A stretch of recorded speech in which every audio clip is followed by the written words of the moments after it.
So hello friends, ये है Nissan का सनी XE जो कि पेट्रोल इंजन है। तो फ्रेंड्स इसमें कस्टमर का कंसर्न था कि गाड़ी में बहुत ज़्यादा झटका मारा था, मतलब कि इसका जब स्कैन किए तो फिर इसमें मिस फायर का कोड आ रहा था। तो फ्रेंड्स देख सकते हैं स्पार्क प्लग है, इसमें जो स्पार्क प्लग है इसमें गैप रहना चाहिए अपना 0.8 से लेकर 1.9 तक के। तो फ्रेंड्स इसमें जो कि इसका गैपिंग था स्पार्क प्लग का बहुत ज़्यादा हो गया था। तो फ्रेंड्स हमारे पास है अभी पीलर गेज, इसका मिलाने के लिए अलग से एक टूल आता है, तो हम लोग अभी फ़िलहाल इसी से मिलाते। तो चलिए फ्रेंड्स, इसका जो कि गैपिंग रहना चाहिए 0.9, मतलब कि वही 0.90 के आसपास। तो हम लोग मिस फायर इसमें जा रहे थे, तो अभी इसमें अपन क्या करेंगे 0.8 से लेकर 0.9 में अभी इसको पीलर गेज से की मदद से इसको अभी जो कि सेट करेंगे, इसको पकड़ना।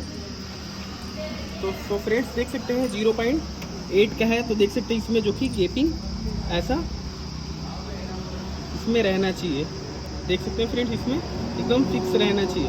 क्या इसमें जो गैपिंग जब जैसे बढ़ता है तो इसमें जो कि मिस फायरिंग का प्रॉब्लम आना शुरू हो जाता है। तो फ्रेंड्स देख सकते हैं सभी हमने स्पार्क प्लग को अभी सेट कर लिया है, इसको फिर इसमें डालते हैं, देखेंगे फिर मिस फायर बंद होता है कि नहीं। चला धरा भी नहीं करे ना।